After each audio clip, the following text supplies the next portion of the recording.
Arc-en-ciel.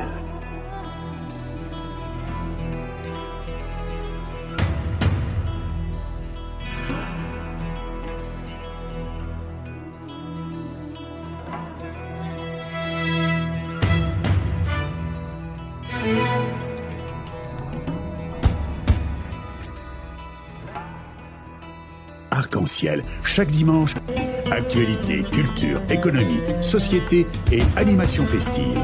Avec Abdelatif Arc-en-ciel, la chronique.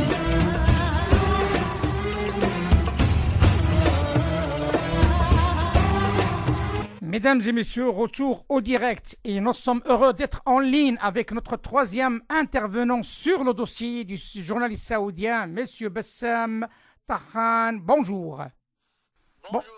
Bonjour et bienvenue dans l'émission Arc-en-ciel sur Radio Pluriel. Comme vous le savez, nous traitons ce dossier de la mort, de l'assassinat du journaliste saoudien d'une manière transversale afin que notre auditoire puisse avoir le maximum possible d'informations. Ma première question, si vous le permettez, est d'ordre géopolitique. Selon un certain nombre d'interventions que vous avez faites, vous dites comme quoi il s'agit tout simplement d'une affaire qui servira à une pression économique sur l'Arabie Saoudite par l'intermédiaire des pays occidentaux. Qu'est-ce qui vous permet de dire ça? Vous voyez, moi je crois que tout le monde trouve son intérêt dans la mort de ce journaliste et la manière avec laquelle ça s'est fait. Je m'explique. D'abord, on est sûr que la CIA avait intercepté des discussions dans la sphère très rapprochée du prince héritier pour l'enlèvement de M. Khashoggi. Or, s'ils étaient au courant, pourquoi ils n'ont pas averti Khashoggi ou je ne sais qui pour l'empêcher d'aller au consulat?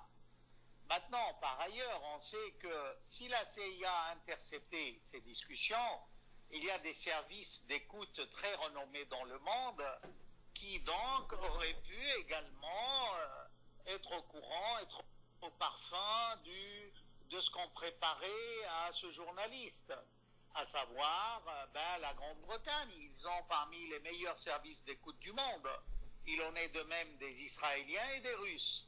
Alors vous me diriez peut-être, et les Russes, pourquoi ils ne l'ont pas averti? Mais même les Russes, dans ce cas-là, ils n'ont pas à intervenir dans la mesure où ça va créer des problèmes pour l'Arabie Saoudite.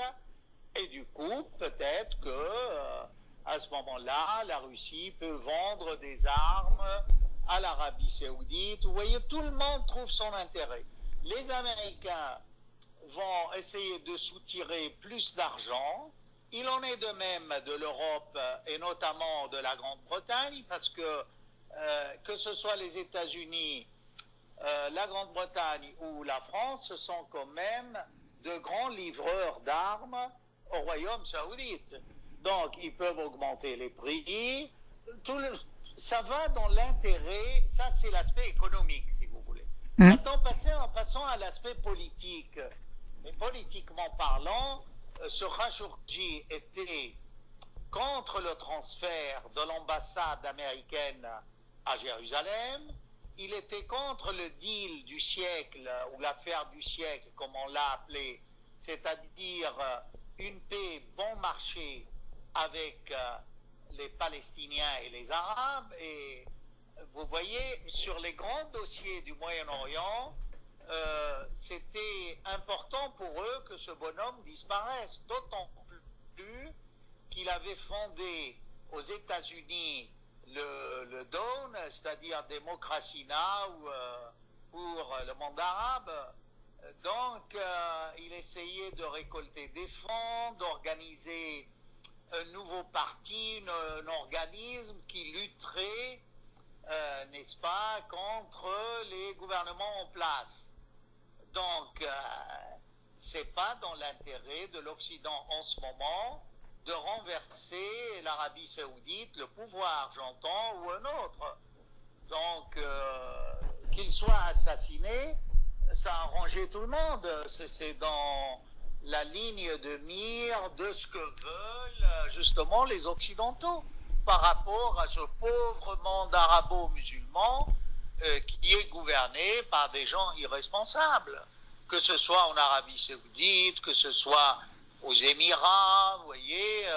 Et alors, et le troisième point, j'aimerais insister que les médias victimisent cet homme-là et en font un héros.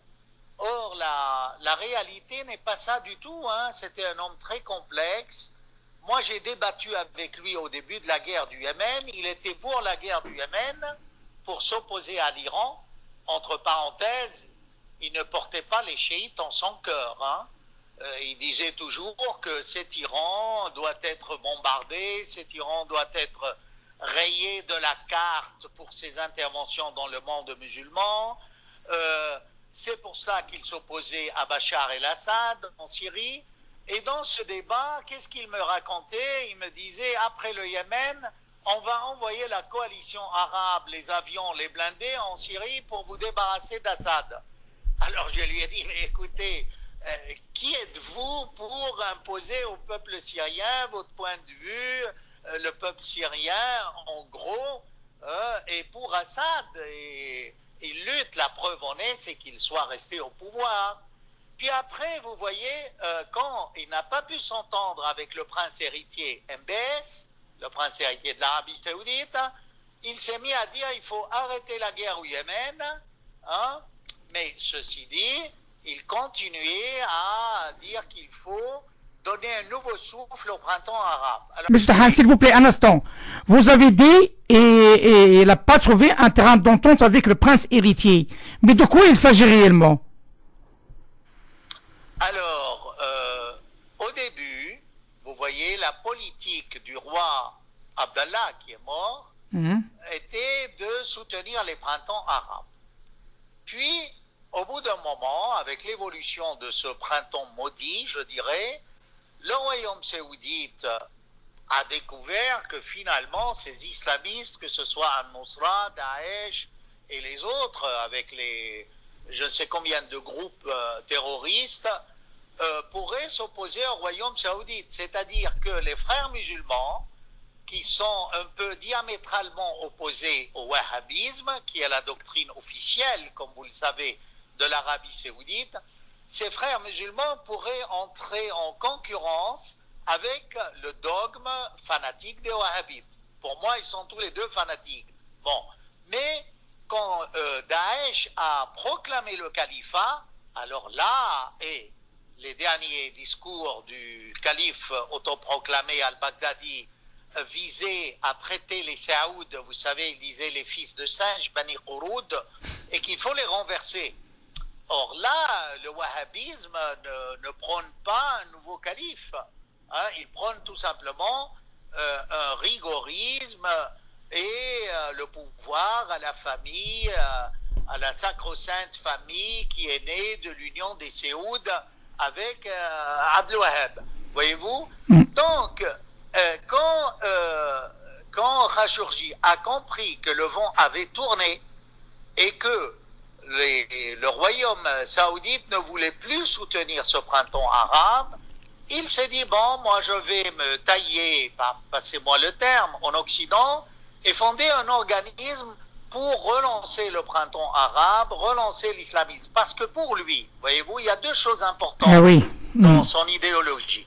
La première, c'est qu'il part d'un dit du prophète, que Dieu bénisse le Cham et le Yémen de l'islam, c'est-à-dire la Syrie, en gros, le croissant fertile, et le sud de l'Arabie. Or, selon lui, le Cham est dominé par l'intervention chiite de l'Iran, tout comme l'autre intervention qui est au sud avec les Houthis. Et là, il s'évertuait à démontrer qu'il fallait lutter contre l'Iran. Voyez-vous, ça c'est un point très important pour lui, très très important, que l'ennemi c'est l'Iran. Mais là, il pêche contre, si vous voulez, la pureté de l'islam, parce que l'islam, entre guillemets, orthodoxe, n'appelle pas une guerre sainte contre les chiites, pas du tout. Il considère les chiites comme une autre famille de l'islam. Alors, ça c'est très important pour lui. C'est l'aspect religieux de la question, c'est un anti-chiisme déclaré, proclamé, et pour atteindre son but, il s'est allié avec des personnalités avec qui il était très lié, ami, comme par exemple monsieur Tamimi à Londres, que je connais aussi. Moi, j'ai eu l'occasion de discuter avec lui il y a de ça une dizaine d'années. Et il ne faut pas oublier que ce monsieur Tamimi, avec Khashoggi, cherchait à nourrir l'éveil islamique en Algérie dans les années 92, en fondant un nouveau parti de démocratie, voyez-vous, arabe. Or, comme ça a échoué et qu'il n'a pas réussi à enrober MBS et se rapprocher de lui, il s'est dit, bon, j'entre dans l'opposition. Et là, évidemment, le MBS ne lui a pas pardonné cette prise de position, surtout qu'il a appris qu'il était en contact avec le prince El-Walid Ben Talal, le prince rouge, n'est-ce pas? Ça aussi c'est très important. Qu'il avait des contacts avec l'ex-responsable des services secrets, le prince Khalid à Londres, qu'il avait aussi avec Ahmed Ben Abdelaziz, le 31e fils de Abdelaziz, et qui lui ne s'entend pas tellement bien avec Salman, et ce prince qui peut être, qui peut briguer la royauté, vous voyez. Mais est-ce que Monsieur Bassam, est-ce que cela signifiait, avec ces éléments que vous venez de citer, que le prince héritier il porte quelque chose dans cet assassinat? Ah, c'est sûr. Pour moi, c'est plus que sûr, plus qu'évident. Alors là, c'est tout bête, hein. C'est tout simple. Puisque le chef des services secrets, n'est-ce pas, qui est le plus proche de MBS, Monsieur Trab, il était il s'est déplacé à Istanbul.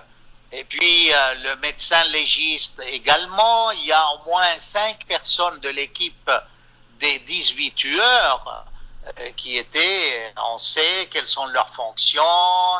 D'ailleurs, il y a un qui est Al-Qahtani, qui avait dans un tweet il y a quelques mois affirmé que c'est tout bête, tout ce qu'il prenait comme décision émanait de son chef qui est le prince héritier. Donc là, je crois que l'Arabie saoudite aura beaucoup de mal et de fil à retordre pour prouver que MBS n'était pas au courant et qu'il n'a pas donné l'ordre de le tuer. D'ailleurs, la façon avec laquelle ça s'est produit, c'était clair que c'était un ordre qui émanait de plus haut, et l'histoire de faire disparaître à tout prix le cadavre. Jusqu'à maintenant, on ne sait pas où il est. Est-ce qu'il est dans la forêt de Belgrade? Est-ce qu'il y a des restes dans le puits du consulat ou de la résidence du consul? Ou est-ce que c'est dans une banlieue près d'Istanbul, vous voyez? Tout écoutez, atroce. C'est une affaire à suivre, comme on dit, M. Bassam Tahan, c'est une affaire à suivre, et j'aurai le plaisir, si vous le souhaitez, si vous l'acceptez bien, d'être notre invité très prochainement dans le suivi de cette affaire, parce que certainement, il y aura des rebondissements, voilà. Oui, j'aimerais terminer par une idée, si vous voulez. Je vous prie. Le dernier entretien qu'il a fait avec, n'est-ce pas, une émission qui s'appelle Café avec une journaliste qui est Nour, il revient au problème de la Syrie et du printemps arabe et il dit qu'il faut absolument intervenir en Syrie et que ni Daesh, ni les frères musulmans, ni tous ces mouvements islamistes ne s'opposent à l'islam politique, car le wahhabisme est la mère et le père de l'islam politique. Vous voyez, tout ça ne tient pas, il n'y a pas de rigueur d'analyse scientifique là-dedans. On voit, c'est quelqu'un qui est mal dans sa peau, qui a essayé d'être conseiller du prince héritier, il n'a pas réussi, il s'est plus comment se retourner. Il a été aux États-Unis, puis après il s'est dit il vaut mieux que j'aille en Turquie, comme ça je suis en lieu plus sûr, parce que c'est des frères musulmans, bien que lui, n'est-ce pas, affirmait tout le temps qu'il n'était pas frère musulman, mais qu'il a vécu parmi les frères musulmans. Enfin, tout ça paraît farfelu et très peu convaincant. Justement, je crois que cette image positive de cette victime, cette victimisation, doit être revue. Parce que c'est pas normal que les médias occidentaux et arabes, surtout du Qatar et de Turquie, montent en épingle ou brossent un tableau, un portrait ultra positif de cet homme-là. D'ailleurs, une chose, moi, en tant que, si vous voulez, amoureux de la langue arabe, c'est quelqu'un qui, quand il se mettait à parler en arabe classique, mais c'était à mourir de rire. Les cas, l'accusatif, le nominatif, le sujet, tout ça était un mélange, mais ça faisait rire tout le monde. Voyez-vous, quand on nous le présente comme le grand érudit, non. C'est vrai qu'il était dans le journalisme, mais on sait très bien qu'il y avait des correcteurs qui dictaient, puis les autres mettaient ça en bonne forme. Écoutez, ça, pour moi, ça donne une idée du personnage. En tout cas, ce travail qu'on est en train de faire à travers cette émission, à travers de plusieurs émissions qu'on va consacrer à cette affaire, pour suivre un petit peu les rebondissements qui vont suivre. Comme on l'a évoqué Karim, il y a cette notion des frères musulmans, il y a ce que vous avez évoqué vous aussi aujourd'hui avec ce conflit avec le prince héritier et pourquoi il a changé de cap et ainsi de suite. Mais l'émission Arc-en-Ciel suivra cette affaire jusqu'au bout, comme on l'a fait sur un certain nombre de dossiers. Monsieur Bsam Tahan, je vous félicite. Vous félicite pour cette émission qui fait table rase de tous les mensonges qui traînent ça et là dans les médias. Et bravo, je vous dis chapeau bas. Merci beaucoup, merci Monsieur Bsam. Merci, respect à vous, respect à vous et à nos intervenants. C'est grâce à vous que l'émission Arc-en-Ciel puisse donner et faire de la voix. Merci infiniment. Je vous dis à très bientôt, Monsieur Bsam Tahan. À bientôt. À bientôt. À bientôt. Au revoir, monsieur. Au revoir. Au revoir. Arc-en-Ciel.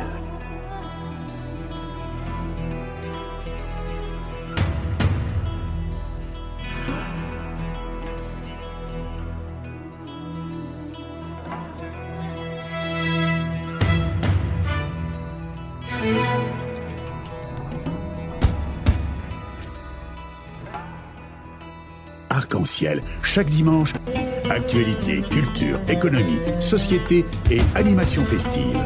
Avec Abdelatif Arc-en-Ciel, la chronique.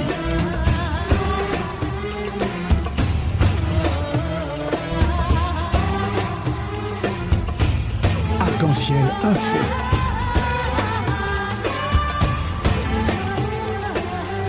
Arc-en-Ciel, animation festive.